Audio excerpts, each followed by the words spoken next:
Hello and welcome. আমরা যারা এক্সেলে কাজ করি আমাদের কন্টিনিউ এই টাইপের টেবিল ক্রিয়েট করতে হয়। দ্যাট মিন্স ডাটাগুলো এন্ট্রি করে দেন আমাদের টেবিলে কনভার্ট করে নিতে হয়। তো আজকে আমরা শিখব যে কত দ্রুততার সহিত একটা কালারফুল টেবিল ক্রিয়েট করা যায়। দ্যাট মিন্স আমাদের যদি এই পোর্শনের যে আইটেমের নামগুলো আছে সেগুলো আলাদা কালার হবে এবং যে ডাটাগুলো আছে সেই ডাটাগুলো আলাদা কালার হবে। খুবই সহজে ভাবে আমি এই জিনিসটা দেখিয়ে দিব জাস্ট একটা ক্লিকে।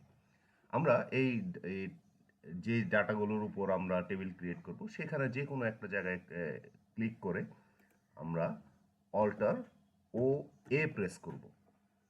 প্রেস করলে ওই অটো ফরম্যাটের একটা ইন্টারফেস আসবে, সেই অনুযায়ী সেখান থেকে আমরা যে কোনো টেবিলের উপর ক্লিক করলেই আমরা সেই টেবিলের মতো আমরা টেবিল পেয়ে যাব খুব সহজেই। যেমন আমরা যদি এইটাতে ক্লিক করি, এটাতে ক্লিক করার পরে আমরা ওকে করে দিলেই এই অনুযায়ী টেবিলটা অটো ক্রিয়েট হয়ে যাবে। আশা করি আমরা সবাই বুঝতে পেরেছি। আরও বিভিন্নভাবেই করা যায়। এটা হলো সহজতর একটা উপায়। দ্যাট মিন্স আপনার হাতে যদি সময় না থাকে কালারফুল টেবিল ক্রিয়েট করার জন্য, আপনি ইজিলি এই জিনিসটা করে নিতে পারবেন। Thank you.